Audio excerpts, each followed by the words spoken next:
فاتحہ.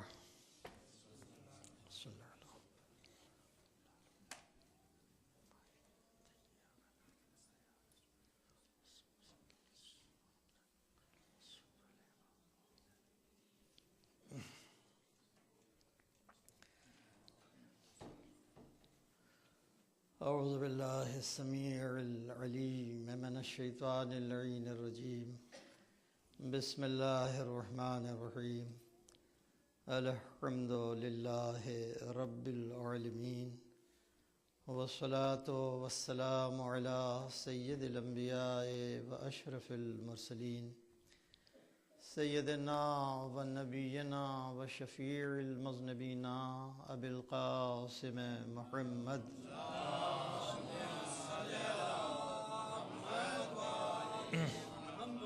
وعلى أهل بيته الطيبين الطاهرين الغر الميامين المعصومين الذين أذهب الله عنهم الرجس وطهرهم تطهيرا.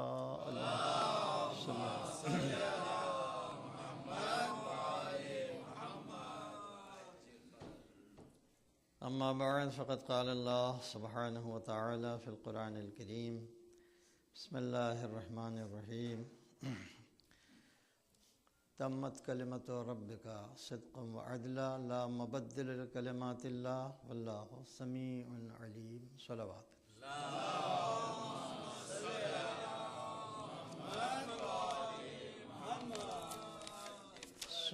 سورہ حمد اور سورہ اخلاص کی تلاوت فرما کر ان مرحومین و مرحومات کی ارواح کو ایصال فرما دیں. بشارت حسین، کشوری فاطمہ، اختر حسین، کنیز فاطمہ، امیر حسین، اولاد حسین، ہدایت خان، نذیرن اینڈ مجیبن بی بی اور پیرنٹس آف محسن زیدی صاحب کے والدین محسن زیدی صاحب. اللہم صلی علی محمد. اللہم صلی علی محمد. بسم اللہ الرحمن الرحیم. الحمدللہ رب العالمین. ایاک نعبد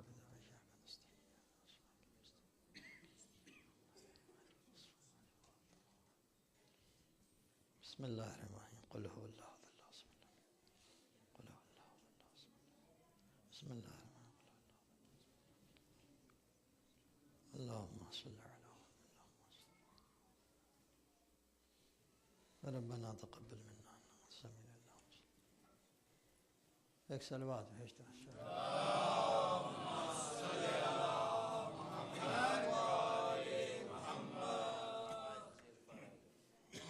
ارشاد ہو رہا ہے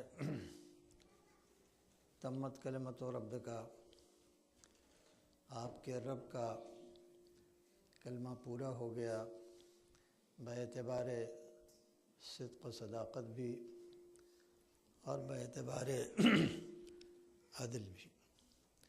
اس لیے کہ یہ دونوں باتیں جو ہیں بہت ہی اساسی، بنیادی اور فنڈامنٹل ہیں، اور ساری دنیا میں انہی کی تلاش، جس کو عرف عام میں تلاش حق کہتے ہیں، وہی کوئی سچائی ہے جس کی تلاش میں دنیا کی عقل سرگرداں ہیں، دنیا کی فکر سرگرداں ہیں.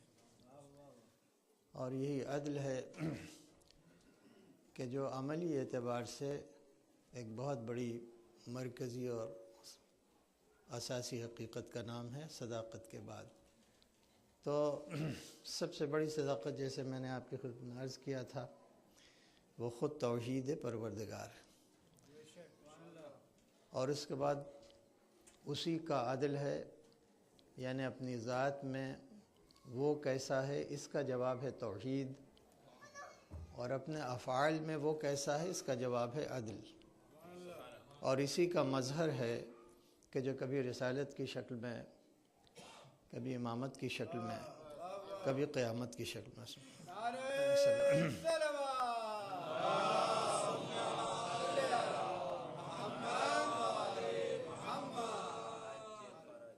کلمے کا کام ہوتا ہے کمیونیکیشن گیپ کو بھر دینا. کلمہ اسی لیے ہوتا ہے کہ ایک مافی ضمیر سے کوئی بات نکلے اور دوسرے مافی ضمیر تک چلی جائے. لیکن خدا اور بندے کا معاملہ یہ ہے کہ خدا اپنی مشیت کو براہ راست بندوں تک نہیں پہنچا سکتا، اور بندہ براہ راست اپنے کو خدا تک نہیں پہنچا۔ اس لیے اس گیپ کو کہ جو اللہ کی طرف سے کمال کی وجہ سے پیدا ہوتا ہے، بندوں کی طرف سے نقص کی وجہ سے پیدا ہوتا ہے، اس گیپ کو پروردگار عالم نے کلمے سے بھرا، پورا کیا اسے۔ تو کلمہ بہت وسیع موضوع ہے، کبھی اشارہ کلمے کا کام کرتا ہے، ایک اشارے سے پوری بات کمیونیکیٹ ہو جاتی ہے، بشرطے کہ دو ایسے آدمی ہوں، ایک اشارہ کرنا جانتا ہو اور دوسرا اشارے کو سمجھنا جانتا ہو، ڈسائفر کرنا جانتا۔ تو کبھی اشارہ کلمے کا کام کرتا ہے، کبھی ایک حرف کلمے کا کام کرتا ہے، کبھی انہیں حروف سے بھر ایک لفظ کلمے کا کام کرتا ہے، کبھی ایک جملہ کلمے کا کام کرتا ہے۔ لیکن مفصل کلمہ پوری تفصیل کے ساتھ وہ جو کلمہ ہوتا ہے جس میں پوری تفصیل ہوتی ہے، وہ کلمہ ایک ذی عقل و ذی علم بشر ہی ہو سکتا ہے۔ حروف بھی ہو سکتے ہیں، الفاظ بھی ہو سکتے ہیں، کلمات جملے بھی ہو سکتے ہیں، لیکن مفصل جو کلمہ ہوتا ہے وہ ایک بشر ہی ہو سکتا ہے۔ اسی لیے جناب عیسیٰ کو پروردگار عالم نے کلمۃ اللہ کہہ کے دنیا میں پیش کیا۔ ہم بنی اسرائیل سے جو کہنا چاہ رہے ہیں، ہم بنی اسرائیل سے جو کروانا چاہ رہے ہیں، ہم اپنی مشیت کو ان تک جو پہنچانا چاہ رہے ہیں، اس کا مکمل کلمہ جو ہے ایک انسان ہے، اور اس کی شان یہ ہے کہ چونکہ وہ ہمارا بھیجا ہوا اور بنایا ہوا کلمہ ہے، لہٰذا تم اس سے کمیونیکیٹ کرنے میں عاجز ہو جاؤ گے، لیکن وہ اتنا قادر ہے کہ گہوارے سے تم سے کمیونیکیٹ کرنے انی عبداللہ آتانی الکتاب وجعلنی نبیہ۔ تو ایک انسان کو کلمۃ اللہ کہہ کے اللہ نے کہا کہ اگر تفصیل چاہتے ہو، جب بھی چاہو اس سے پوچھو، اس سے تم کلام کرو، وہ تم سے کلام کرے۔ تو اب دیکھنا یہ ہے کہ کلمہ یا تو پرنٹڈ فارم میں کتابی شکل میں ہوتا ہے، اور یا کلمہ جو ہوتا ہے وہ بالکل تفسیری شکل میں ہوتا ہے۔ بات کو واضح کرتے ہوئے کریں، ہم آپ کو کوئی لیٹر لکھ دیں، کوئی خط لکھ دیں، تو ظاہر ہے کسی لینگویج میں لکھیں گے، کسی زبان میں لکھیں گے، وہ کسی کاغذ کے اوپر یا تحریر ہوگی، اور اگر کوئی پرنٹڈ ہے تو پرنٹڈ چیز بھی تحریر ہی ہوتی ہے۔ تو یا تحریر سے ہم اپنی بات کو آپ تک پہنچائیں گے، اور یا اس تحریر میں جو بہت سی کہنا چاہیے معنوی سچائیاں ہیں، جو معنی کی جو بجلیاں دوڑ رہی ہیں ہماری تحریر میں، جو ہم آپ تک پہنچانے چاہتے ہیں، ان بجلیوں کا، ان معنوی تجلیوں کا مجسمہ اگر کسی کو بنا کے بھیجیں گے تو اس سے زیادہ بہتر کمیونیکیٹو کوئی کلمہ نہیں ہو سکتا۔ ایک صلوات بھیج دیں محمد۔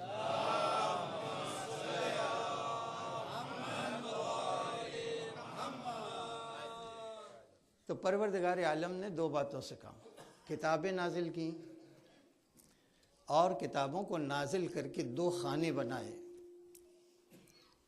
ایک تنزیلی حقیقت کا خانہ بنایا اور ایک ارتقائی حقیقت کا خانہ بنایا۔ ارتقائی کے معنی ایولیوشن کے نتیجے میں جو چیز سامنے آتی ہے اسے ارتقائی کہتے ہیں، اور ریولیوشن کے نتیجے میں جو چیز سامنے آتی ہے اسے تنزیلی کہتے ہیں۔ تو بہت سی چیزیں اس دنیا میں ایسی، کتاب تنزیلی بھی ہو سکتی ہے، کتاب ارتقائی بھی ہو سکتی ہے۔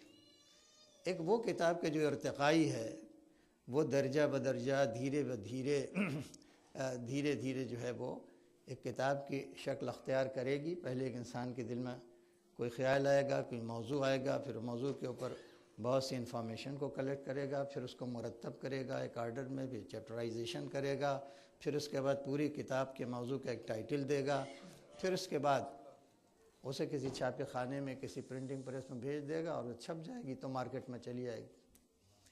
لیکن یہ کتاب وہ کتاب ہے کہ جو تدریجاً تصنیف تک پہنچی ہے۔ ایسا نہیں کہ آتھر نے قلم اٹھایا اور کتاب تیار ہو گئی، اس میں فکر درکار ہے، فکر کا ایولیوشن درکار ہے۔ تو اسی کے مقابلے میں اگر آپ تنزیلی کتاب کو سمجھنا چاہیں تو تنزیلی کتاب میں نہ کوئی وقت لگتا ہے، تنزیلی کتاب میں نہ کوئی فکر لگتی ہے۔ تنزیلی کتاب جو ہوتی ہے وہ اپنے پورا پرفیکٹ فارم میں جس موضوع پہ اتارنا ہے وہ ایک نظام تنزیل سے اتر کے اور زمین میں چلی آتی ہے۔ بہت سی چیزیں ایسی ہوتی ہیں کہ جو تنزیلی ہوتی ہیں، مثلا ایک فوج ہے، آرمی ہے، وہ ارتقائی بھی ہو سکتی ہے اور لشکر تنزیلی بھی ہو سکتا ہے۔ اگر لشکر ارتقائی ہے، دھیرے دھیرے بال درجہ بدرجہ بنا ہے، تو ظاہر ہے آپ سب کے سامنے ہے کہ آپ کچھ لڑکوں کو جن میں صلاحیت پائی جاتی ہے اور شوق بھی پایا جاتا ہے انہیں کسی ڈیفنس اکیڈمی میں تعلیم دلوائیے، پھر اس کے بعد وہاں سے پڑھیں، فارغ ہو کے نکلیں اور پھر اس کے بعد اپنی صلاحیت کے اعتبار سے فوج کے کسی منصب پر اس کو قائم کر دیا جائیں۔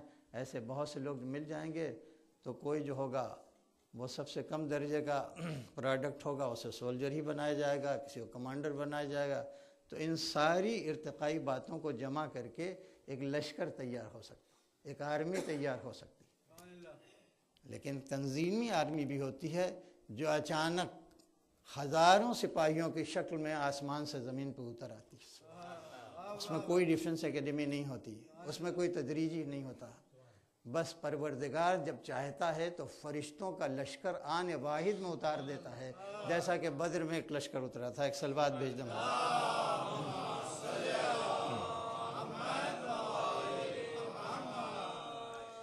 تو ہمیشہ تنزیل جو ہوتی ہے وہ اللہ کی طرف سے ہوتی ہے، اور ہمیشہ ارتقاء جو ہوتا ہے وہ بندوں کی طرف سے ہوتا ہے۔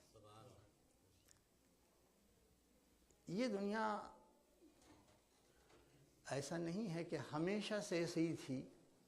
آپ اگر اس کی تاریخ کو اٹھا کے دیکھیں تب دھیرے دھیرے اس کے اوپر بہت سا ورک ہوا ہے، اور وہ لوگ کہ جو ایولیوشن کے قائل تھے کہ یہ دنیا جو ہے خود بخود پیدا ہو گئی ہے، خود بخود پھیلی ہے، خود بخود ایک بار سمٹ جائے گی اور سمٹ کے ختم ہو جائے گی۔ اب ان کو اپنے نظریات کو چینج کرنا پڑ رہا ہے، اس لیے کہ خود سائنسدانوں نے بہت سی ایسی باتیں لکھی جو اس سے پہلے جو ہیں ہمارے نظریات میں یا سائنسدانوں کے یا انٹلیکچوئلز کے، دانشمندوں کے عقائد میں نہیں تھیں۔ اور اب ان ساری کڑیوں کو مرتب کر کے ایک نیا order of the creation of universe ہے جو سامنے آنے والا ہے دھیرے دھیرے۔ اس سلسلے میں لوگ جب یہ غور کر رہے تھے کہ اس کائنات کی ازلی حقیقت کیا ہے، تو سب جو ہیں انہوں نے کہا اس کائنات کی ازلی حقیقت میٹر ہے، میٹر ہی سے پورا یونیورس بنا ہے، میٹر ہی جو ہے وہ ایک خاص ترتیب سے دھیرے دھیرے خود بخود کسی آرڈر میں ایک دوسرے سے منسلک ہو کے اور اتنے بڑے یونیورس کی تخلیق کو ہمارے سامنے لائے ہیں۔ لیکن اب یہ نظریہ اس لیے بدل رہا ہے کہ ایک شخص ہے جو ماڈرن فزکس کا بہت بڑا ایکسپرٹ ہے، اس نے کتاب لکھی اور بہت سی کتاب لکھی کہ God in modern physics, God in modern physics. اس نے یہ کہا کہ یہ ہم جو اب تک سوچتے چلے آئے ہیں کہ میٹر جو ہے اس کائنات کی ایک فنڈامنٹل ریئلٹی ہے، ایک بنیادی حقیقت ہے، وہ اس لیے صحیح نہیں ہے کہ میٹر سے پہلے لائٹ کا ایگزسٹنس ضروری ہے۔ میٹر سے پہلے لائٹ کا ایگزسٹنس ضروری ہے۔ یہ لائٹ جب ویو میں چلتی ہے تو جیسے ہی کرویچر لیتی ہے وہیں سے میٹر پیدا ہوتا ہے۔ اگر لائٹ نہ ہو تو میٹر کا وجود بھی نہیں ہے۔ ایک صلوات بھیج دے محمد۔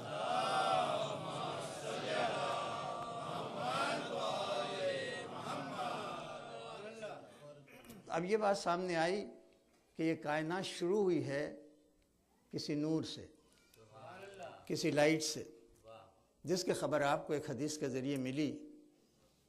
اب ایک سوال اس زمانے میں ہوا تھا چھٹے امام کے سامنے کہ اچھا ہم نے یہ مان لیا کہ اول ما خلق اللہ نوری، سب سے پہلی چیز جو خلق کی گئی وہ میرا نور تھا، تو پوچھا کہ وہ نور کس چیز سے خلق کیا گیا؟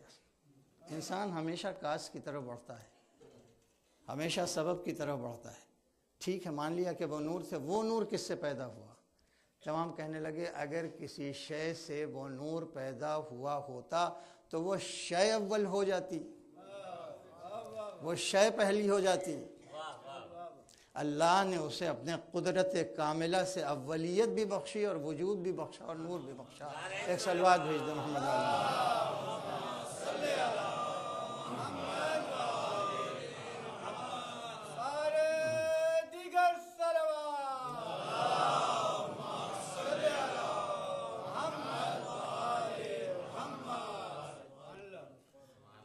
اب اس کے بعد یہ بات جس کے اوپر بڑی تحقیق ہو رہی ہے، اس میں سرنگیں بنی جا رہی ہیں اور سارے ملکوں سے بہت سائنسدانوں کو جمع کیا جا رہا ہے۔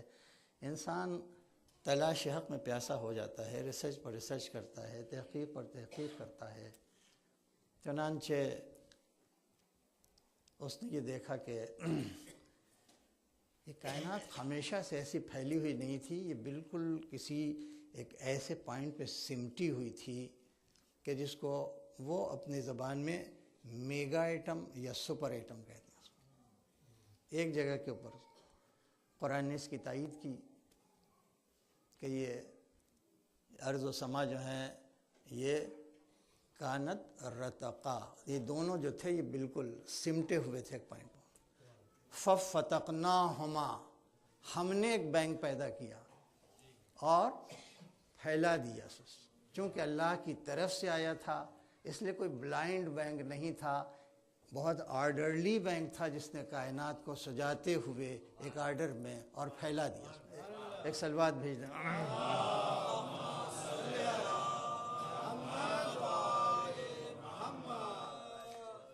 اور اس کے بعد کہا کہ یہ فقط ایک سنگل بینک نہیں تھا، قرآن نے کہا اس میں 6 بینکس ہوئے۔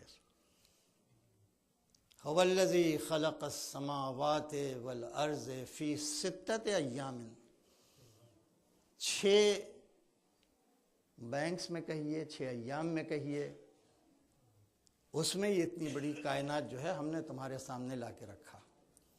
پہلے لائٹ تھی، اس لائٹ نے سمٹے ہوئے میگا ایٹم کے اندر ایک داخلی طاقت پیدا کر کے اس میں ایک دھماکہ پیدا کیا، ایک بینک پیدا کیا۔ یہ جو ہے وہ لائٹ اور یہ بینک، بگ بینگ جسے دنیا کہہ رہی ہے وہ، اور پھر اس کے بعد تیسری منزل کے اوپر لائٹ بینک ہوا اور اس سے بہت سے لائٹ کے جو سسٹمز ہیں وہ دنیا میں پیدا ہوئے۔ پھر اس کے بعد واٹر بینک پیدا ہوا، پھر اس کے بعد پلانٹ بینک پیدا ہوا، اور پھر اس کے بعد اینیمل، اور 6ٹھی منزل کے اوپر ہیومن بینک۔ تو ان 6 مرحلوں میں ہم نے اس کائنات کو پھیلایا، اور پھیلانے کے بعد اب ظاہر ہے کہ جو پہلا انسان تھا وہ جسے کہا جاتا ہے arrival on earth, arrival of the fittest human being, جو فٹسٹ ہیومن بینگ تھا وہ ہم نے پیدا کیا۔ اس لیے کہ علم آدم الاسماء، ہم نے جیسا ہم کہتے چلے آ رہے ہیں کہ پہلی حجت جو زمین کے اوپر آئی وہ عالم بن کے پیدا ہوئی تھی، پیدا ہو کے عالم نہیں ہوئی تھی۔ اب ظاہر ہے کہ اسی لیے لفظ کلمے کا بھی جناب آدم کے سلسلے میں آیا ہے، لیکن آدم کے پاس علم تھا جس علم کی وجہ سے اس زمین کی خلافت ان کو مل گئی اور فرشتوں کو نہیں مل سکی۔ تھوڑا سا آپ یہ جس طرح سے پروردگار عالم نے جس کو ہم اپنی زبان میں مبدأ کائنات کہتے ہیں، کیسے ابتدا ہوئی کائنات کی، تو بات انسانوں تک پہنچ گئی ہے. تو ارض و سما پیدا ہوئے، پانی پیدا ہوا، پلانٹ پیدا ہوا، جانور پیدا ہوئے، یہ سب چیزیں جو ہیں وہ آدم سے پہلے کی ہیں. اور پھر اس کے بعد انسان آ گیا. انسان جو آیا وہ جاہل نہیں تھا، بلکہ اللہ نے اسے اپنی زمین پر حجت بنانے کے لیے، اپنا خلیفہ بنانے کے لیے اسے علم دے کے بھیجا تھا. علم آدم الاسماء کلھا، اس میں بہت بڑی بات ہے جو کہا ہے. کوئی اسماء ہے کہ جس کا علم لے کے حضرت آدم آئے تھے، لیکن ان کو جو پوسٹ دیا، ان کو جو عہدہ دیا، اس عہدے کا نام خلافت رکھا، ان کو خلیفہ بنایا. اور خلیفہ کوئی عہدہ نہیں ہوتا، خلیفہ کسی مستقل عہدے کا جانشین ہوتا ہے. اس کے معنی یہ کوئی ہے جو اصل عہدہ لے کے غیب میں موجود ہے. آدم زمین پر اس کے جانشین بن کے صلوات بھیجیں.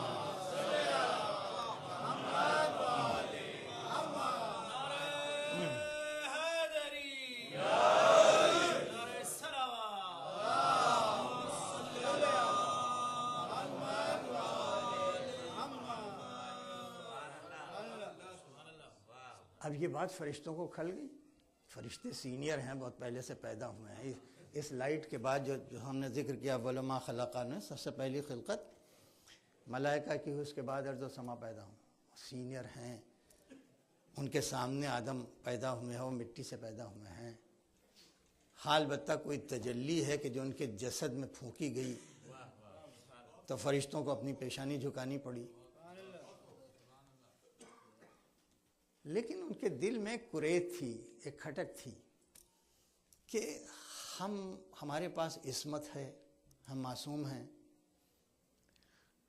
اس کے علاوہ ہمارے پاس تسبیح ہے، تقدیس ہے. اللہ کی تقدیس ہم بیان کرتے ہیں، اس کی تسبیح کرتے ہیں. اور یہ جس کے پاس کیا نام ہے کہ جس سے جو مٹی سے بنا ہوا ہے، نور سے نہیں بنا ہوا ہے، اس کی جنریشن میں، اس کی نسل میں بہرحال کہیں نہ کہیں فساد کے پیدا ہونے کا امکان پایا جاتا ہے. تو جہاں امکان فساد پایا جاتا ہے، جہاں خونریزی کا امکان پایا جاتا ہے، جہاں فساد کا امکان پایا جاتا ہے، اسے خلافت کیوں دے دی گئی جبکہ ہم زیادہ مستحق تھے؟ اور پروردگار عالم نے کہا کہ تمہارے اندر جو خلش پیدا ہو رہی ہے ہم تمہیں سے دور کروا دیں گے. ایسا کرو کہ جتنی تعلیم ہم نے آدم کو دی ہے اتنی ہی تعلیم تم کو بھی دے. دونوں تعلیم میں دونوں کا اسٹیٹس برابر ہے. تو اب عصمت بھی تمہارے پاس ہے، عصمت آدم کے پاس بھی ہے، اس لیے ہم اپنا عہدہ کسی غیر معصوم کو دیتے نہیں، لہذا تم دونوں معصوم ہو. اس کے علاوہ علم میں بھی جو تعلیم ہم نے تم کو دی ہے وہی ان کو بھی دی ہے، برابر ہو. اب ہم تم دونوں کو سامنے کر کے ایک امتحان لینا چاہتے ہیں، اور وہ امتحان یہ ہے کہ جب تم دونوں علم کا اسٹیٹس ایک ہے، اس کا کوانٹم یا کوانٹیٹی ایک ہے، دونوں کو ہم نے ایک ہی کوانٹیٹی میں علم دیا ہے، ان کو بھی اسماء کا علم دیا ہے، تم کو بھی اسماء کا علم دیا ہے. اب ہم تم دونوں سے پوچھتے ہیں کہ بتاؤ اپنے علم کی بنیاد کے اوپر کہ جن اسماء کی تعلیم دی ہے ان اسماء کا مسمى کون ہے. اسم اور مسمى تو آپ جانتے ہیں. جیسے ہم کہیں گلاب ایک پھول کا نام ہے تو یہ ہے اسم، یہ ایک ناؤن ہے. لیکن آپ گلاب کے پھول کو لا کے سامنے رکھ دیں تو یہ گلاب کا پھول جو اصل میں گلاب، یہ مسمى ہوگا اس اسم کا. تو ایک ناؤن ہوتا ہے کہ اس کا آبجیکٹ ہوتا ہے. تو ہم تمہارے سامنے تم کو بھی اسماء کی تعلیم دے کے ان کو بھی اسماء کی تعلیم دیں گے. تمہیں بھی وہ نام معلوم ہے، ان کو بھی یہ نام معلوم ہے، فقط امتحان یہ ہے کہ تم دونوں میں سے کون ہے کہ جو اسم کے علم کی بنیاد پر مسمى کو انڈر لائن کر دے۔ اس کا مسمى کون ہے؟ یہ وہی کر سکتا ہے کہ جو اسم کے اندر حکمت الہی ہے اور مصلحت الہی ہے، وہاں تک جس کا علم پہنچ جائے وہی منطبق کر سکتا ہے۔ چنانچہ آدم کے علم میں وہ جوہر جس کو جوہر بساطت کہتے ہیں، یعنی جو اپنے علم کو ایک قطرے کو پھیلانے کی صلاحیت رکھتا ہو، اسی کو علم بسیط کہا جاتا ہے۔ لہذا علم اتنا ہی تھا جتنا ملائکہ کو، لیکن ایک لفظ آیا، ایک اسم آیا، تو اس اسم کے اندر اتر گئی عقل آدم، اور اترنے کے بعد اس کے اندر جو حکمت تھی اس کے آئینے میں جب دیکھا تو اسی کو محمد کہا جو محمد تھا، اسی کو علی کہا جو علی تھا، اسی کو فاطمہ کہا جو فاطمہ تھی، اسی کو حسن کہا، اسی کو حسین کہا۔ ایک صلوات بھیج دو۔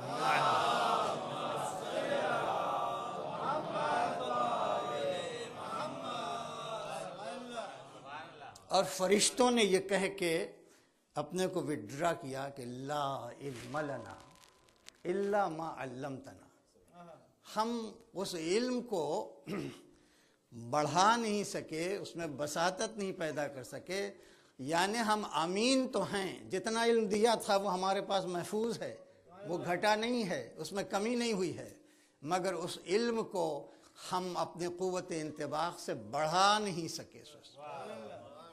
تو پروردگار عالم نے کہا بس یہی سبب تھا جو ہم نے ان پر تاج خلافت رکھ دیا اور تمہارے سر پر تاج خلافت نہیں رکھا، اس لیے کہ ہمارے منصب کو جس چیز کی سب سے زیادہ ضرورت ہے وہ یہی علم ہے۔ ایک سلوات۔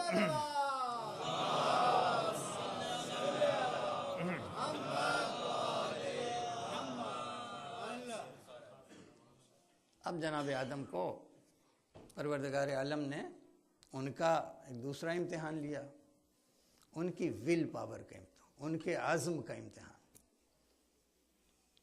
تو جنت میں رکھ دیا انہوں نے۔ یہ جنت وہ جنت نہیں ہے کہ جو استحقاق کے بعد ملنے والی ہے، بلکہ یہ ایک عرضی جنت ہے جہاں جو چیز ہے وہ اپنے معیار کے اعتبار سے بہت بلند ہے۔ وہاں کی ہوا میں ذرہ برابر پولیوشن نہیں، پانی کی مٹھاس میں ذرہ برابر کوئی کمی نہیں، پھلوں کی شیرینی میں کمی نہیں، ان کے سائے میں کوئی کمی نہیں۔ ایک آئیڈیل رہنے کا جو معیاری زندگی ہو سکتی ہے، ایک عرضی جنت، ان کو جناب آدم کو رکھ دیا۔ پھر اس کے بعد انہی کی فاضل مٹی سے ایک خاتون کو پیدا کیا، ایک عورت کو پیدا کیا، پھر ان دونوں میں ازدواجی رشتہ پیدا کر دیا۔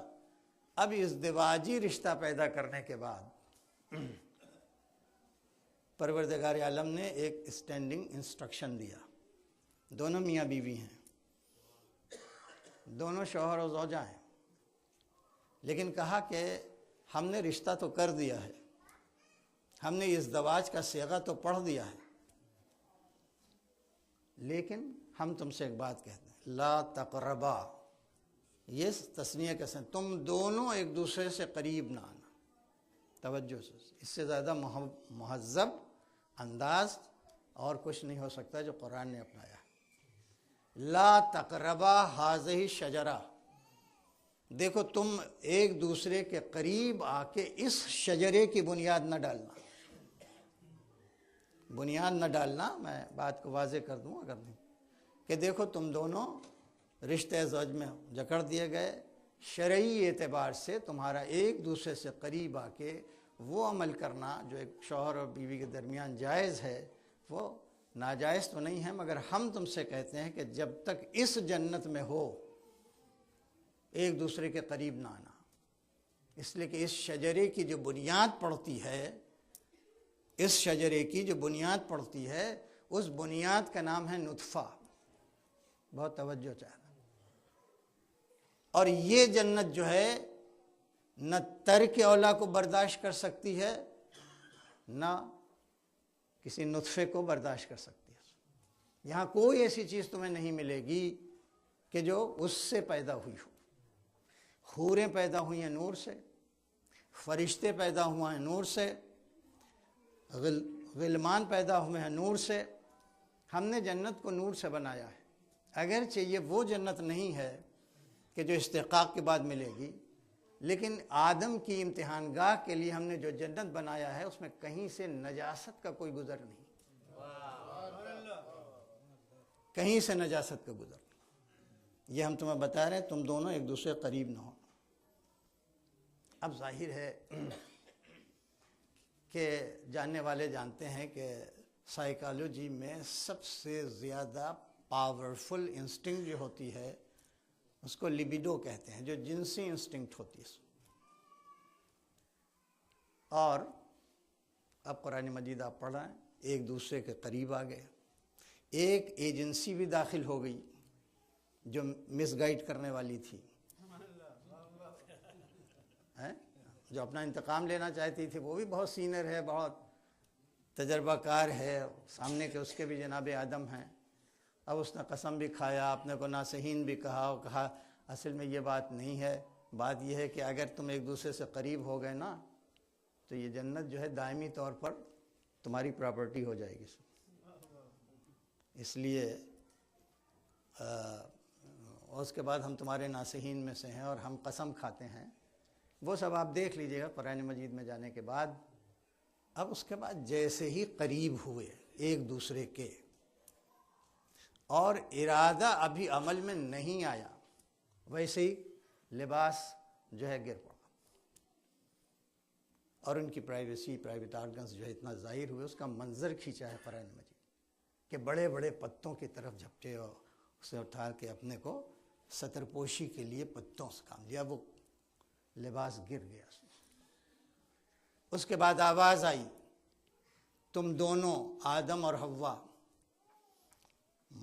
اور شیطان تینوں، اہبطوا الی الارض، تم فوراً ہبوط کرو زمین کی طرف، چلے جاؤ زمین کی طرف۔ اب یہیں پہ رک کے ہم پروردگار سے پوچھنا چاہتے ہیں، پالنے والے، کیا تیرے کرم میں اتنی گنجائش نہیں ہے کہ ایک جوڑا کپڑا جنت کو دے، جنت کا دے دے؟ ٹھیک ہے، ان سے ایک ترک، ایک اولا جو ہے وہ ترک ہو گیا ہے۔ اولا ترک کیا ہوا ہے وہ بھی سمجھ لیں کہ جب شیطان اسے کہہ رہا تھا کہ اس سے یہ فائدہ ہوگا، اس سے یہ فائدہ ہوگا، تم ملک ہو جاؤ گے اور دائمی زندگی مل جائے گی، جنت تمہارا نام دائمی طور پر لکھ دی جائے گی، قسم کھا رہا تھا، تو ٹھیک ہے اس کی بات سن لیتا، لیکن سننے کے بعد جس نے عہدہ خلافت دیا تھا اس کو ریفر تو کرنا چاہیے تھا کہ یہ کہہ رہا ہے، تو بتا تیری رضا کیا ہے۔ اس کی رضا نہ لینا یہی ترک اولا ہے۔ اس کے معنی قدرت چاہتی ہے کہ ہمارے دیے ہوئے منصب کے اوپر جو ذمہ دار ہو وہ سانس بھی لے تو ہماری رضا سے لے۔ ایک صلوات بھیجے محمد عالم۔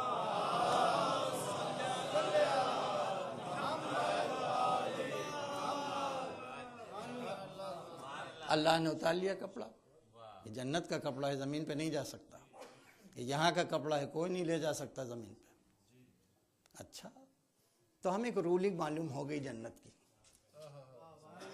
کہ جنت کا لباس جو ہے وہ زمین پہ نہیں جا سکتا۔ مگر ایک دن آیا کہ یہی لباس جا رہا ہے۔ ہم نے کہا پالنے والے اپنے ہی بنائے ہوئے قانون کو توڑ دیا تو نے؟ کہا میں نے قانون نہیں توڑا ہے، میں یہ بھیج کے بتانا چاہ رہا ہوں کہ جس گھر میں جائے حسنین جہاں رہیں وہی جنت ہے، اہل بیت جہاں رہیں وہی جنت ہے۔ ایک صلوات بھیج دے محمد عالم۔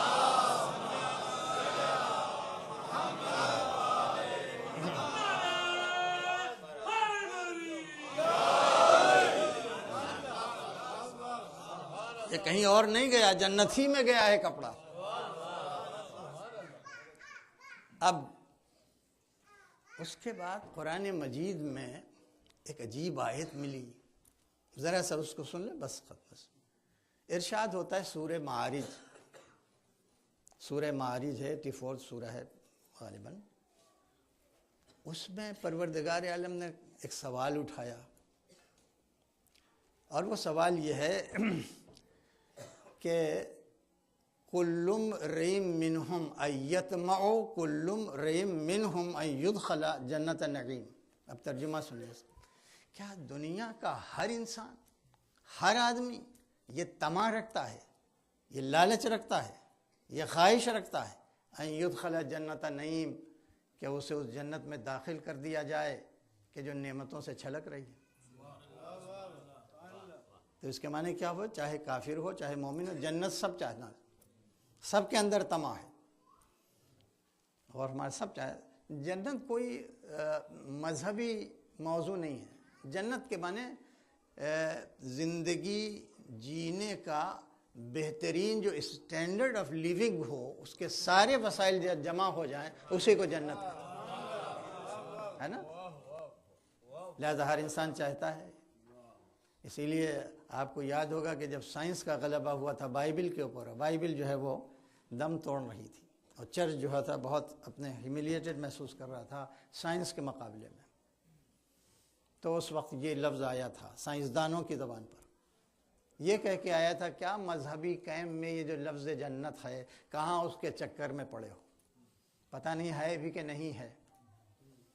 ایسی افسانوی جنت سے کہیں زیادہ بہتر ہے کہ سائنس نے جو اتنے وسائل جمع کر دیے ہیں ان سب کو بروئے کار رکھ کے اسی زمین پہ جنت بنا دو. تو جنت کا لفظ ان کی زبان پر بھی آیا. تو جنت کے معنی زندگی کی بہترین جو آسائشیں ہوتی ہیں اس کا بلند ترین جو معیار ہو سکتا ہے، اس کے مجموعے کا نام ہے جنت. تو قرآن پوچھ رہا ہے کیا ہر انسان، ہر آدمی اس دنیا کا اس بات کی لالچ طمع رکھتا ہے کہ وہ اس جنت میں داخل کرے نعیم کہ جو نعمتوں سے چھلک رہی. اب اس کے بعد اگلی آیت پڑھ. کلا، یہ ہو ہی نہیں سکتا. لاکھ لالچ ہو ان کے دل، لاکھ طمع ہو ان کے دل، لاکھ آرزو ہو، لاکھ تمنا ہو. کلا، کلا جو لوگ جانتے ہیں کہ جب لا کو بہت انٹینسیفائڈ کیا جاتا ہے، بہت شدید بنایا جاتا ہے تو کلا ہے نا، ہرگز نہیں ہو سکتا. لاکھ لالچ ہو، لاکھ چاہتے ہوں، ارے کہیں نہیں ہو سکتا بھائی. ارشاد ہوتا ہے، توجہ چاہ رہا ہوں، کلا کے بعد آگے مما خلقناہم یعلمون. جتنے جتنے لوگ جنت میں جانے کی طمع اور لالچ رکھتے ہیں سب کو معلوم ہے کہ ہم نے ان کو کس مادے سے خلق کیا ہے. غور فرمائیں، مما خلقناہم یعلمون، جس قطرہ نجس سے ہم نے ان کو پیدا کیا ہے سب جانتے ہیں. جس کے دل میں تمنا ہے سب جانتے ہیں. اور یہی وجہ ہے کہ کوئی جنت میں داخل نہیں ہو سکتا، ہو ہی نہیں سکتے جنت. کلا، اتنی بات. اب میں خدا سے پوچھنا چاہتا ہوں، پالنے والے، جب اس قطرے نجس سے تو انسانوں کو پیدا کر رہا تھا تو کیا انسانوں کی طرف سے کوئی ڈیلیگیشن گیا تھا، کوئی عرضی گئی تھی، کوئی اپلیکیشن گئی تھی کہ پالنے والے اسی قطرے نجس سے ہمیں پیدا کرنا؟ ہم نے تو نہیں کہا تھا، یہ کوئی ہماری چوائس تو تھی نہیں، تیری مرضی تھی، تیرا فیصلہ تھا، تیری قدرت تھی، تو نے بنا دیا جس چیز سے جائے بنا. کسی کو آگ سے بنایا، کسی کو مٹی سے بنایا، کسی کو پانی سے بنایا، اور کسی کو اس پانی سے بنایا جو مائی مہین کہلاتا ہے، احانت والا، کہ اس کا ذکر نہیں کی آدمی کرتا. تو ہمارے مقدر میں یہ تھا، ہم کو اسی قدر نجس سے، اسی مائع مہین سے تو نے بنا دیا. تو اس میں ہماری کیا غلطی ہے؟ اس میں ہمارا قصور کیا ہے جو ہمیں جنت سے محروم کیا جا رہا ہے؟ کوئی ہمارا قصور ہوتا تو بات سمجھ میں آتی ہے. تو خدا کہے گا کہ ہم کب کہہ رہے ہیں کہ ہم نے تمہیں نہیں خلق کیا، اور ہم نے اپنی مرضی سے، اپنی چوائس سے نہیں خلق کیا. ہم نے ببانگ دہل اعلان کیا ہے اس بات کا، انا خلقنا الانسان من نطفۃ امشاج نبتلیہ. تو ہمیں اس بات سے انکار نہیں، یہ ہمارا ہی کام تھا. لیکن ہم جو کہہ رہے ہیں کہ اللہ تم نہیں جا سکتے، اس کی وجہ تم نے تلاش نہیں کی، اس کی وجہ تو ہم نے عقل دی ہے تمہیں تلاش کرنا چاہیے۔ خدا ظالم نہیں ہے، اس کی عدالت کا تقاضا یہ ہے کہ جو بندے اس لائق ہوں ان کو جنت میں جانے دے، چاہے وہ نطفے سے پیدا ہوئے ہوں، چاہے کسی چیز سے پیدا ہوئے ہوں۔ غور ماریں، تمہیں غور کرنا چاہیے۔ تمہاری غلطی یہ نہیں ہے کہ تم نطفے سے پیدا کیے گئے ہو، تمہاری غلطی یہ ہے کہ تم یہ جانتے ہو کہ کوئی نجس چیز ہم نے اس کائنات میں نہیں پیدا کی جب تک کہ اس سے پہلے اس کا مطہر نہیں پیدا کر، جب تک کہ اس کا مطہر نہیں پیدا کیا اس وقت تک اس نجس چیز کو ہم نے نہیں پیدا کیا۔ اگر تمہارے قدموں میں نجاست لگ گئی ہے، 40 قدم اسی زمین پہ چڑھو، تمہارا پیر پاک ہو جائے گا۔ اگر تمہارے لباس میں نجاست لگ گئی تو پانی کو مطہر بنایا، غور مارے۔ اگر تمہاری دیوار نجس ہو گئی تو دھوپ کو مطہر بنایا، اگر تمہارے پیڑ میں نجاست ہے تو بارش کو مطہر بنایا، اگر کوئی لوہے کی چیز نجس ہو گئی ہے تو آگ کو مطہر بنایا، اگر کفر کی نجاست لگ گئی تو اسلام کو مطہر بنایا، اگر نفاق کی نجاست لگ گئی تو ایمان کو مطہر بنایا۔ تو تمہاری غلطی یہ نہیں ہے کہ تم نطفے سے پیدا کیے، تمہاری غلطی یہ ہے کہ نجاست کا اقرار کرنے کے بعد ہمارے اس فضل کو نظر انداز کر رہے ہو کہ ہم نے کوئی نجاست نہیں پیدا کی جب تک کہ اس کا مطہر نہ پیدا کیا۔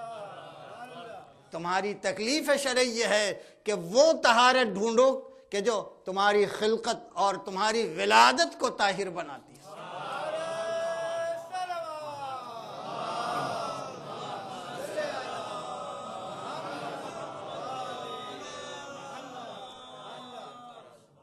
اور یہ وہی طہارت کر سکتی ہے جس کو اللہ کے مضبوط اور قوی ارادے نے جس طہارت سے رجس کو اتنا دور رکھا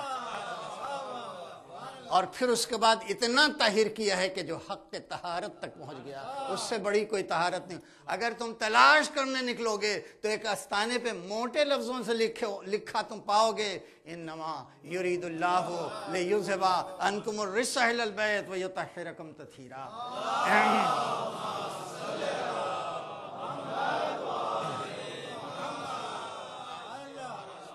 اگر اس آستانے کی معرفت پیدا ہو جائے اور اس معرفت سے محبت پیدا ہو جائے تو وہی محبت وہ ہے جس کا نام بھی پاک ہے، مودت۔ ہر محبت کو مودت نہیں کہا جاتا، فقط اس محبت کو مودت کہا جاتا ہے کہ جو ان لوگوں سے ہو جائے جو حق تطہیر کے مالک ہیں۔ تو جیسے ہی ان کی معرفت اور ان کی مودت پیدا ہو جائے گی ویسے تمہاری نسل طیب و طاہر ہوگی، تمہاری ولادت طیب و طاہر ہوگی، تمہاری خلقت طیب و طاہر ہوگی، اور پھر تو تم وہاں تک پہنچو گے کہ تم جنت کے لالچی نہیں بنو گے، جنت خود تمہاری مشتاق ہو جائے گی۔ ایک صلوات بھیجے محمد امین۔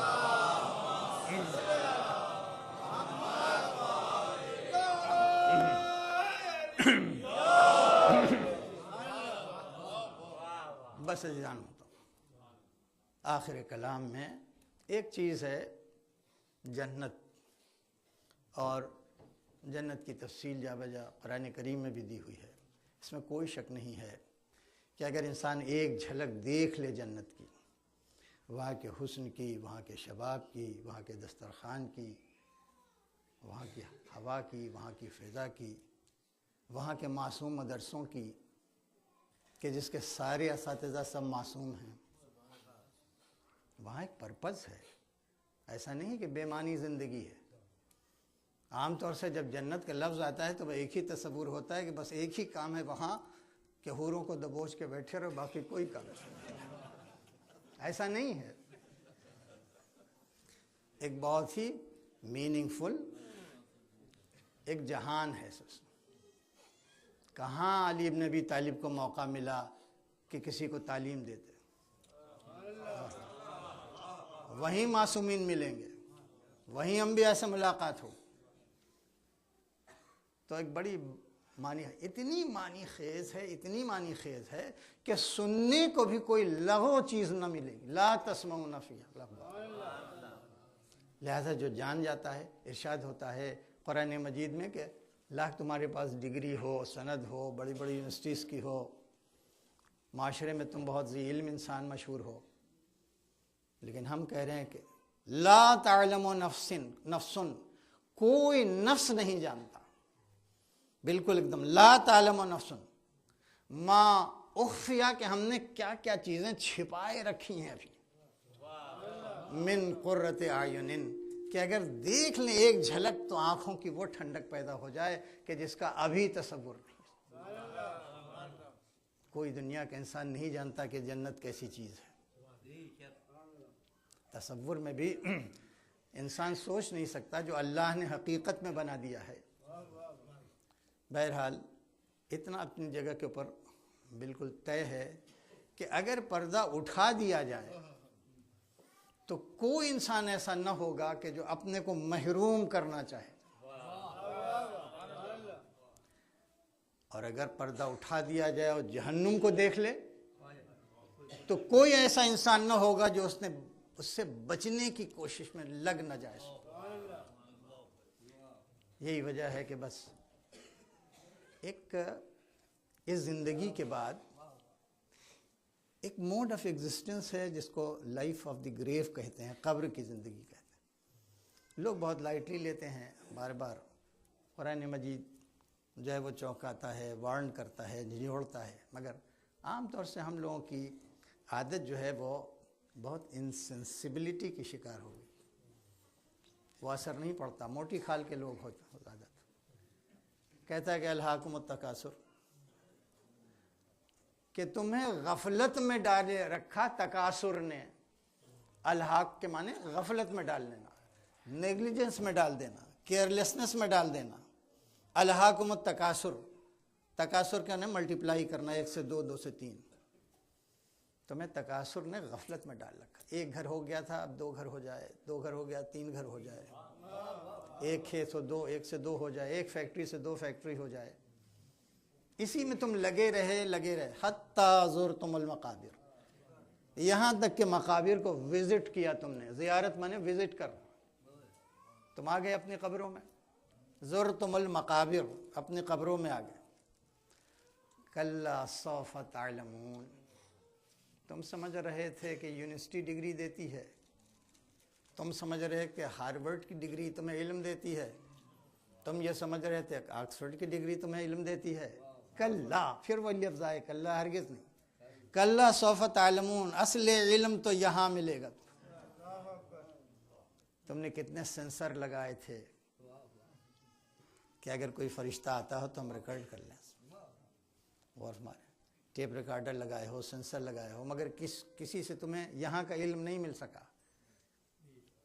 انبیاء نے جو علم دیا، مرسلین نے جو علم دیا، جس کی پوری تفصیل دے دی تمہیں، جس پہ تم ڈاؤٹ کرتے رہے، لائٹلی لیتے رہے، اور اب جس کے اوپر تمہیں شک ہوتا رہا وہ حقیقت بن کے تمہارے سامنے آ گیا۔ 2 بار دہرایا اس سینٹنس کو، کلا سوف تعلمون ثم کلا سوف تعلمون، یہیں تم۔ آپ ذرا قبرستان کو تصور کریں، پڑھے لکھے لوگ جاتے ہیں، اپنے کاندھوں کے اوپر کسی میت کو لے کے جاتے ہیں، اس سے سپرد کر دیتے ہیں، 6 فٹ گہرائی میں اتار دیتے ہیں اور پلٹ آتے ہیں۔ لیکن قرآن یہ کہہ رہا ہے کہ جتنے جا رہے ہیں یہ زندہ لوگ، ان میں کسی کے پاس وہ علم نہیں ہے جو اس میت کے پاس آ گیا۔ اس میت کے پاس جو علم آ گیا ہے وہ کسی کے پاس نہیں ہے۔ اس کے بعد ارشاد ہوتا ہے لو تعلمون علم الیقین، اگر تمہارے پاس بھی علم الیقین ہوتا، اسی دنیا میں قبر میں جانے سے پہلے تم نے وہ علم حاصل کر لیا جس کی شان یقین تھی، تم فقط ایمان پہ رک نہ جاتے، ایمان سے آگے بڑھ کے یقین تک اپنے علم کو لے گئے ہوتے، تو تمہیں یہاں آنے کی ضرورت نہیں تھی۔ تم وہیں سے کیا کرتے؟ لَتَرَوُنَّ الْجَحِيمَ، وہیں سے تم جہیم کو دیکھ لیتے۔ جہیم مانے جہنم، اور جہنم کو دیکھ لیتے تو سمجھ میں آ جاتی وہ آگ کیسی ہوتی ہے، جو پیروں کو چھوتی ہے تو جگر تک چڑھ جاتی ہے۔ اس کو دیکھی کہ ایک سنسیشن تمہارے اندر دوڑ پڑتا، اور پھر تم کان پکڑ کے توبہ کرتے، کچھ ہو جائے ہم جہنم میں نہیں جا سکتے۔ یہ امام حسین نے کہا تھا کہ اگر ایک وقت میں دو چیزیں ہوں، ذلت ہو اور جہنم ہو، تو ہم ذلت برداشت کریں گے، جہنم میں جانا برداشت نہیں کریں گے۔ امام حسین کا فقرہ ہے۔ اس سے پہلے اگر ایک ہی وقت میں ہمارے سامنے دونوں چیزیں آئیں کہ موت آ جائے اور ذلت آ جائے، تو ہم مر جانا پسند کریں گے، ذلت کی زندگی نہ پسند۔ اسی کے بعد دوسرا شعر ہے جس کا مفہوم ہو، اگر ایک وقت میں جہنم آ جائے اور ذلت آ جائے تو ہم ذلت کو پسند کر لیں گے، جس کو ابھی کہا ہے اب ذلت کی زندگی، لیکن جہنم میں نہیں جا سکتا، وہ چیز ہے جہنم۔ تو پھر اس کے بعد دیکھ لے اگر انسان جہنم، تو اسے کسی ہادی کی بھی ضرورت نہیں، اس کا نیچر، اس کی فطرت خود ہادی کا کام کرے۔ اور پھر اس کے بعد آگے بڑھتی ہے آیت، ارشاد ہوتا ہے ابھی کیا، ابھی تو علم الیقین تک تم پہنچے ہو، ثم لترون عین الیقین، ابھی یقین کی آنکھوں سے دیکھ لو گے۔ جو ہمارے انبیاء چلاتے چلاتے چلے گئے، اس کو اپنی آنکھوں سے دیکھ لو گے تم۔ اور پھر یومئذ لتسألن عن النعیم، آج ہم تم سے پوچھیں گے کہ اس جہنم سے بچانے والی نعمتوں پہچان کے آئے ہو کہ نہیں، ان کا دامن لے کے آئے ہو کہ نہیں۔ ایک صلوات بھیج دے محمد والا۔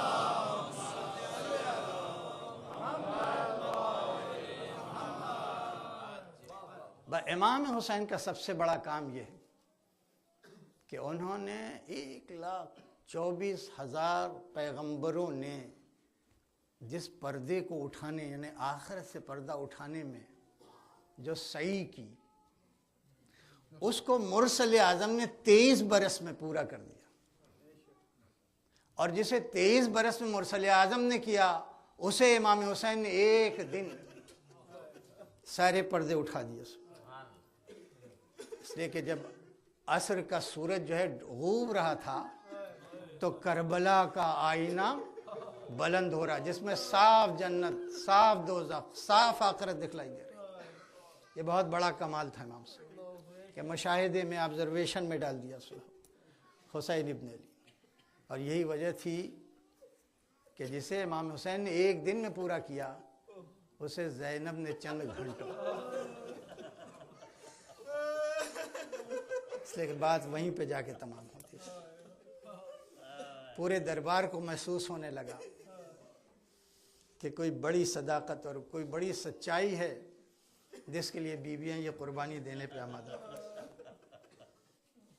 اور ہمارے شب عاشور کا واقعہ کہ امام حسین بالکل عبادت، اور وہ عبادت پیاس کے عالم میں، وضو کے لیے پانی نہیں ہے۔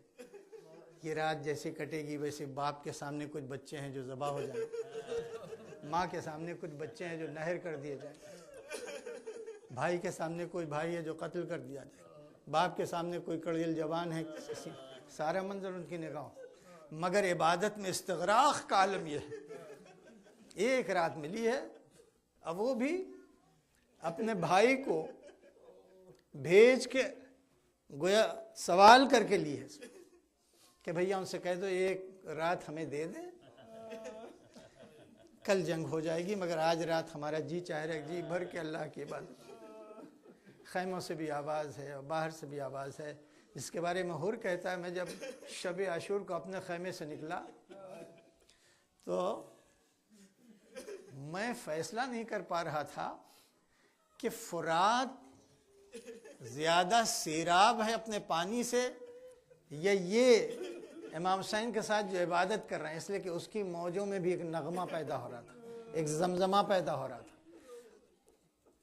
پانی کے بہتے اس میں جو نغمہ پیدا ہوتا ہے، جو ایک میوزک پیدا ہوتی ہے، اسے بھی سن رہا تھا، اور امام حسین کی تسبیح و تحلیل کی آواز اسے بھی سن رہا تھا۔ مگر مجھے ایسا لگ رہا تھا کہ جیسے وہ فرات پیاسی ہے اور یہ پیاسے سیراب ہے۔ بس عزیزو، اسی رات کے امام حسین اٹھے اور اپنے ساتھی جو برابر رہتا نافع ابن ہلال، کہا کہ آؤ ذرا سا سروے کر لیں، ذرا سا جائزہ لے لیں۔ تو یہ لوگ چلے، اور چلنے کے بعد مقتل میں چلے گئے، بہت دور جیسا نکل گئے جب، تو ایک بار امام حسین نے کہا کہ نافع اگر تمہاری خواہش ہو، اگر تم چاہتے ہو، تمہارا جی چاہتا ہو کہ اللہ نے جنت میں تمہیں کیسا محل دیا ہے، کیسا حرم دیا ہے، کیسی نعمتیں دی ہیں، تو میں دیکھو سردار جنت ہوں، اب تمہارے امتحان میں کوئی گنجائش باقی نہیں رہے گی۔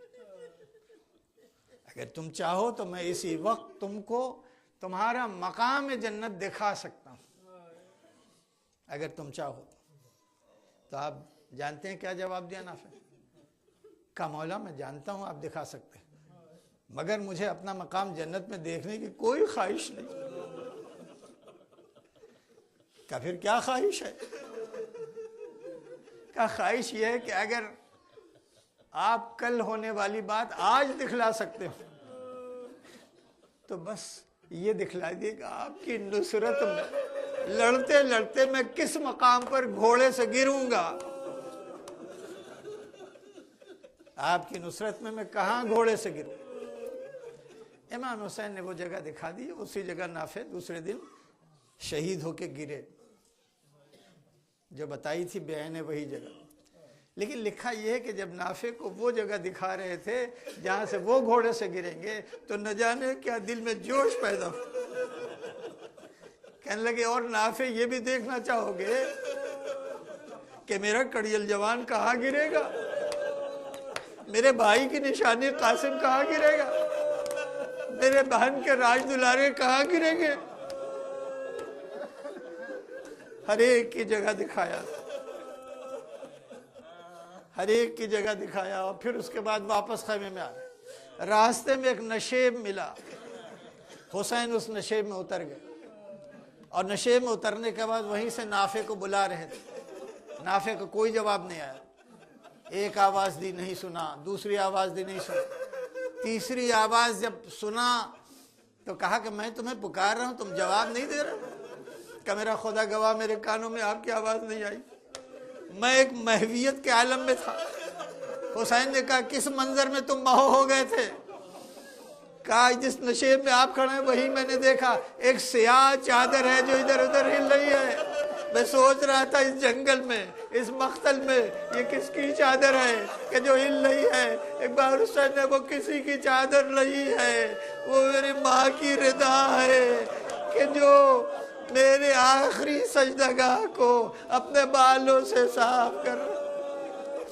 اجرکم اللہ، یہی تو وجہ ہے عزیزو کہ جب خنجر ظلم عاشور کے دن وقت آیا حسین کے پس گردن پر تو لکھا ہے کہ انبیاء نے آنکھ بند کر لی، ہم سے نہ دیکھا جائے گا، ملائکہ نے آنکھ بند کر لی، ہم سے نہ دیکھا، حد یہ ہے کہ رسول نے بھی آنکھ بند کر لی، ہم سے نہ دیکھا جائے گا۔ علی سے ایک بار کہا کہ تم بھی فاصلے پہ چلے جاؤ، مگر ایک ماں تھی کہ جس نے اپنے لال کو چھوڑا نہیں، خنجر کو پکڑے رہی، اس لیے کہ اس کا حق تھا۔ جب وقت شہادت میں تاخیر ہو رہی تھی تب شمر کے کانوں میں آواز آئی جیسے کوئی بزرگ ہے، اے علی آگے بڑھو، آگے بڑھو، بڑھ کے ماں کا ہاتھ خنجر سے ہٹا لو۔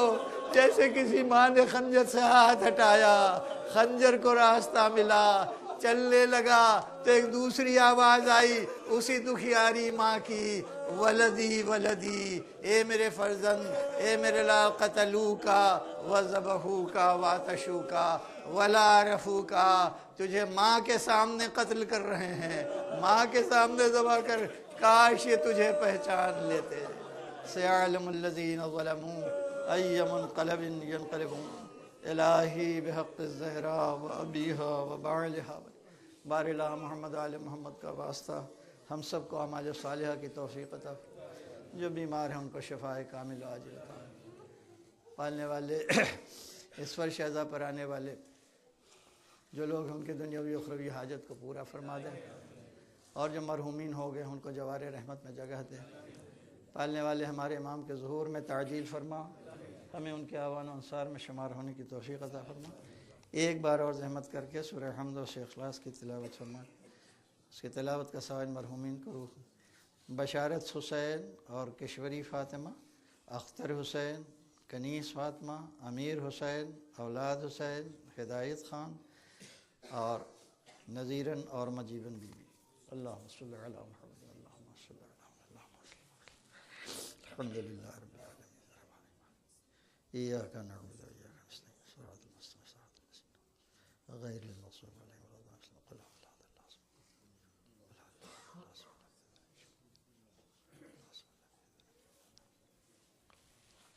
اللہم صلی علی ربنا تقبل منا انک انت السمیع ماتم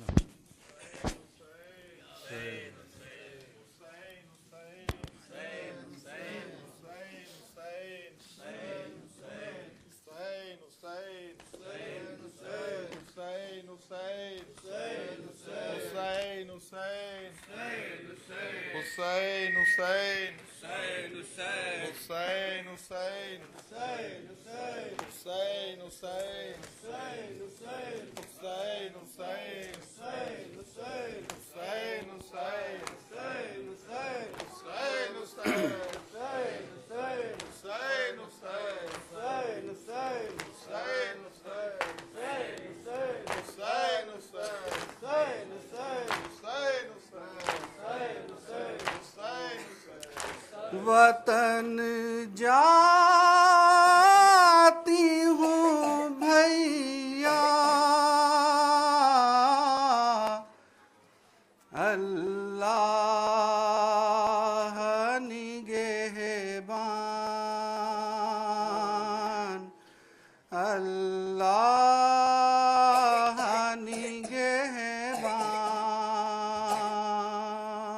اللہ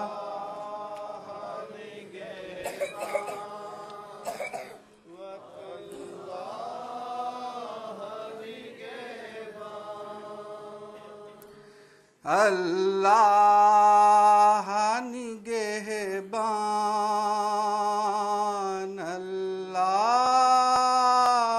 نگہبان، اللہ نگہبان۔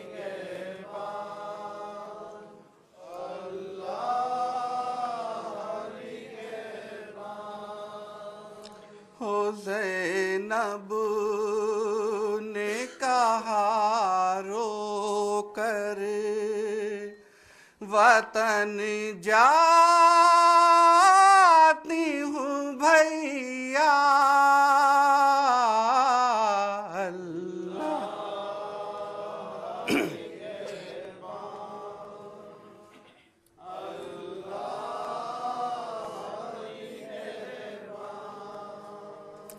ہو اب ساتھ میں عباس دلاور بھی نہیں ہے،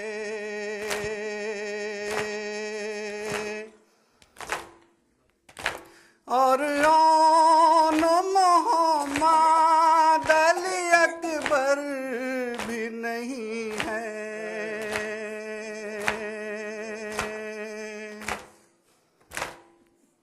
ہو سب چھوٹ گئے مجھ سے، میں گھر جاتی ہوں تنہا اللہ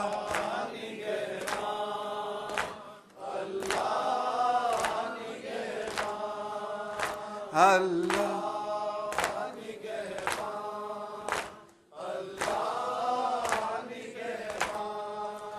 میں بے کس و لاچار وطن لوٹ رہی ہوں،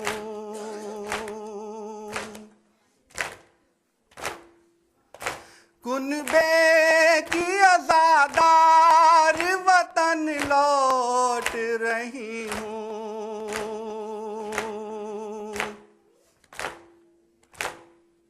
وہ دیتے تھے اذیت مجھے ہر بات پہ آدھا اللہ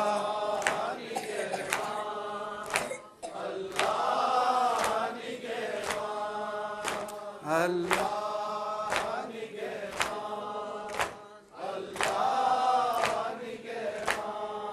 ہو مت پوچھئے گزری ہے جو دکھیاری بہن پہ،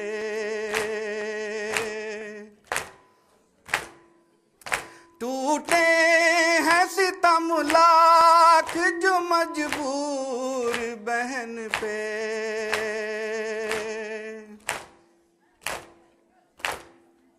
ہو مشکل میں ان آنکھوں نے کیا کیا نہیں دیکھا، اللہ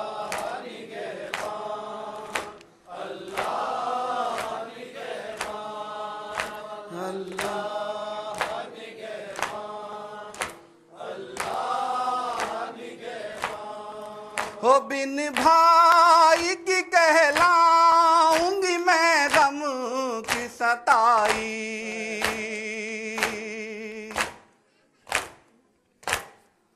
ہو میں لٹ گئی غربت میں دہائی ہے دہائی،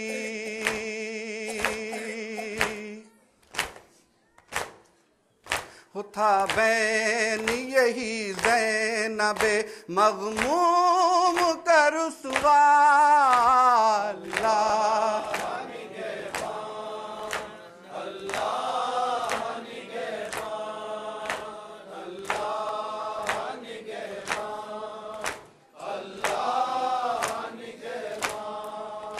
زینب نے کہا رو کر وطن جاتی ہوں بھیا، حسین حسین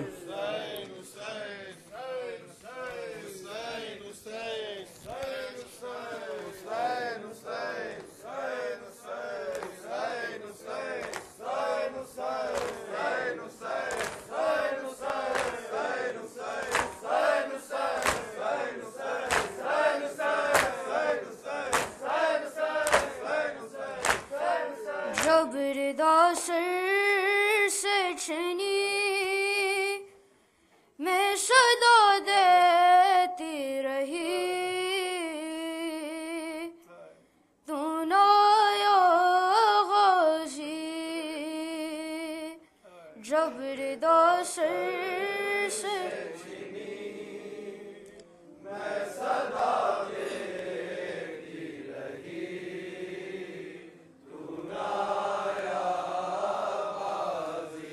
آل عمران کہاں اور زندان کہاں، یہ بہن قید ہوئی تو نہ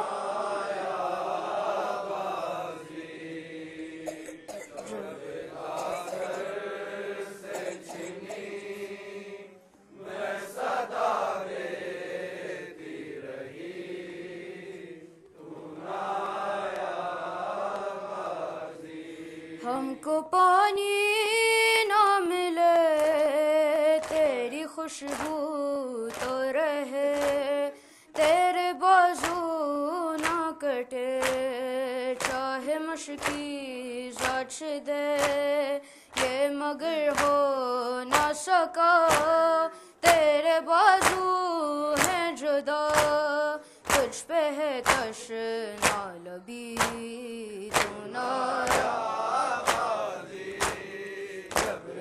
سر سے چھنی میں صدا دیتی رہی، تو نایا غازی دھوپ میں سوکھا شجر تجھ سے آباد تھا گر، ہے برہنا میرا سر کیا نہیں تجھ کو خبر، اے علمدار وفا اس بہن کو بخدا، تجھ سے دارس کی بڑی تو نایا جب ردا سر سے چھنی میں صدا دیتی رہی، تو نایا آگے شام علم لٹ گیا ہے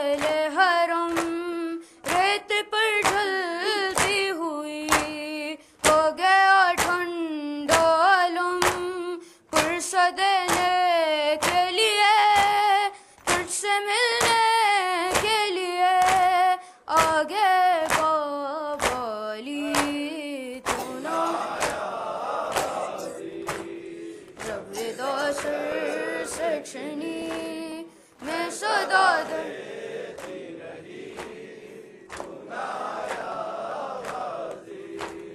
کیا کہوں شعر میرے بیردا ہم کو لیے یہ مسلمان سارے شہر در شہر گئے خلقت کوفہ کبھی خلقت شام کبھی بارہ ہم بے حسی تو نایا غازی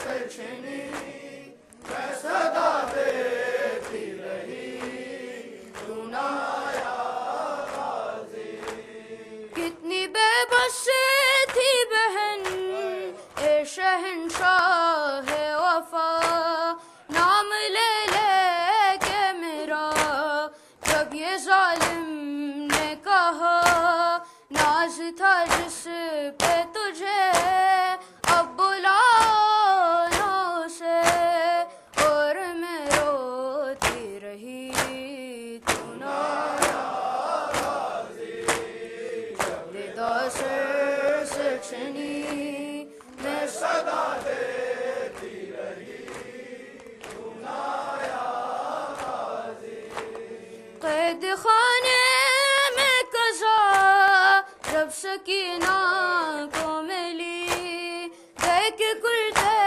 کا کفن بچی دفنائی گئی اس گھڑی نام تیرا صورت ناد علی بس میں دوراتی رہی تو نایا غازی ردا سچنی میں صدا دیتی رہی تو نایا غازی حسین حسین حسین حسین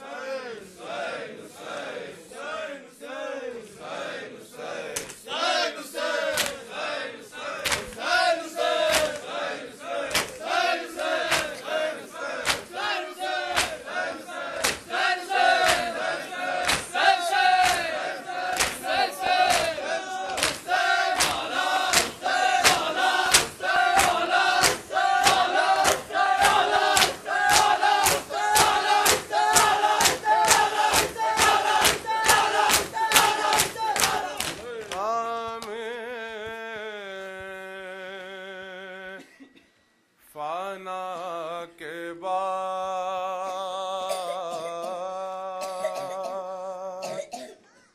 باقی رہا ہے کون جہاں میں فانا کے بعد باقی رہا ہے کون جہاں میں فنا کے بعد باقی رہا ہے کون جہاں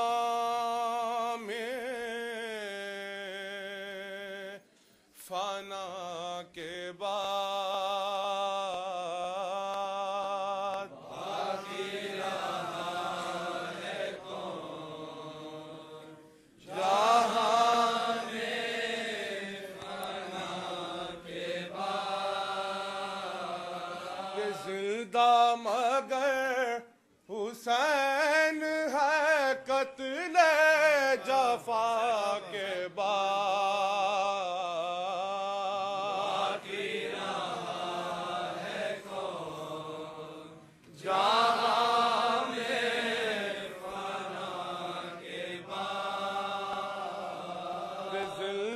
مگر حسین ہے قتل جفا کے بعد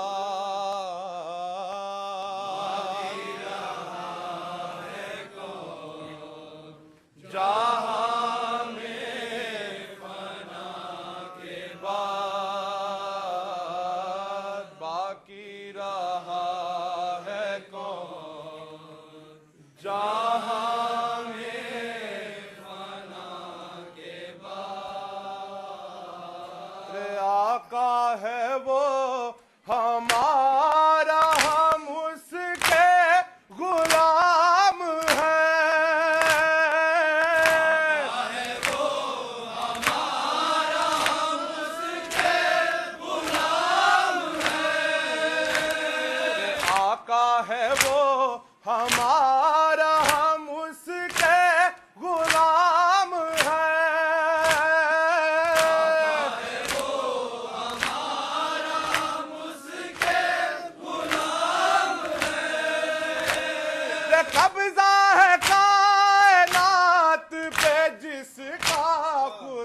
رہا ہے کون؟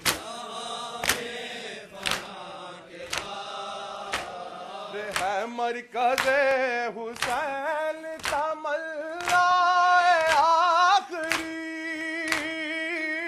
مرکز حسین تمنا آخری، ہے مرکز حسین تمنا آخری، مرکز حسین تمنا آخری، جنت بھی گئے ملے تو نالے کربلا کے بعد کہاں میں باقی رہا ہے کون؟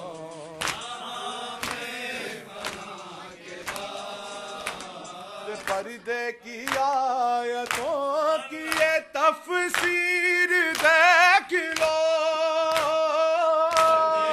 آیتوں کی یہ تفسیر دیکھ لو، پردے کی آیتوں کی یہ تفسیر دیکھ لو،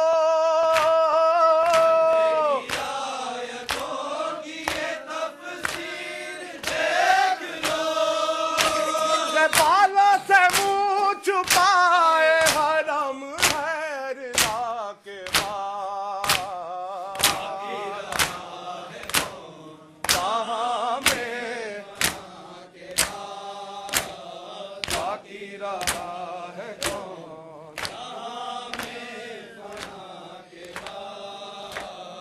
کر کے بلند ہاتھوں پہ اصغر کو بولے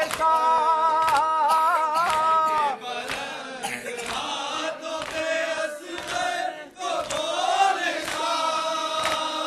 کر کے بلند ہاتھوں پہ اصغر کو بولے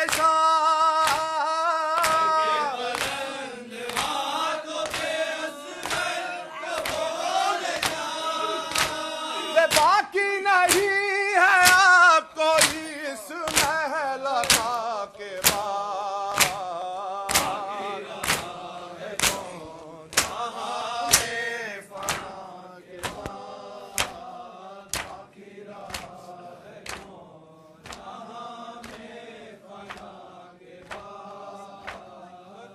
زبانوں پہ علمدار علمدار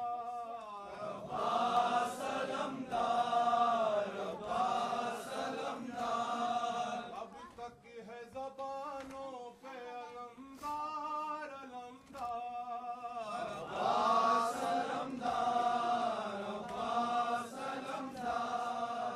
شان سے بابا کا علم تو نے اٹھایا،